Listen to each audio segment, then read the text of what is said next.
السلام علیکم محترم ناظرین و سامعین، ڈاکٹر جاسمین طارق کی طرف سے خوش آمدید۔ آپ دیکھ رہے ہیں نور چراغ انسائکلوپیڈیا آف قرآن پاک، چیپٹر نمبر 52، سورۃ طور۔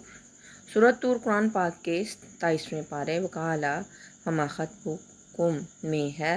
سورۃ طور کا نام کس آیت سے ماخوذ ہے؟ اس سورت کی آیت نمبر 1 کے لفظ والطور سے ماخوذ ہے۔ ترتیب نزول کے اعتبار سے سورۃ طور قرآن پاک کی 76ویں سورت ہے۔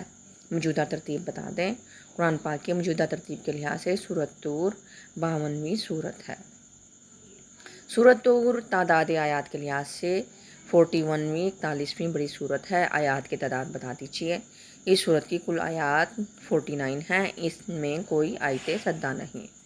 تعداد رکوعات کے اعتبار سے سورۃ طور 15ویں بڑی سورت ہے۔ اس میں کتنے رکوع ہیں؟ یہ سورت 2 رکوعات پر مشتمل ہے اور قرآن پاک کی 7ویں منزل میں ہے۔ سورۃ طور میں کتنے کلمات اور کتنے حروف ہیں؟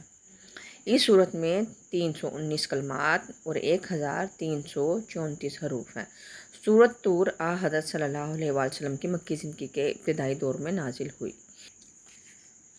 اس کی شان نزول کیا ہے؟ کفار مکہ کے انکار آخرت اور قرآن کے متعلق اعتراضات کے جواب میں اور حضور پاک صلی اللہ علیہ وسلم کو اپنی دعوت ثابت قدمی کے ساتھ جاری رکھنے کی ہدایت کے لیے یہ سورت نازل ہوئی۔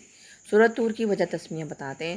طور اس پہاڑ کا نام ہے جس پر اللہ تعالیٰ نے حضرت موسیٰ علیہ السلام کو ہم کلامی کے شرف سے نوازا۔ اس سورت کی ابتدا والطور سے ہوئی، اس لیے بطور علامت اس سورت کا نام الطور رکھا گیا۔ ویڈیو کو لائک، شیئر اور سبسکرائب کریں۔ اپنی قیمتی رائے سے ضرور آگاہ کیجیے گا۔ اللہ حافظ۔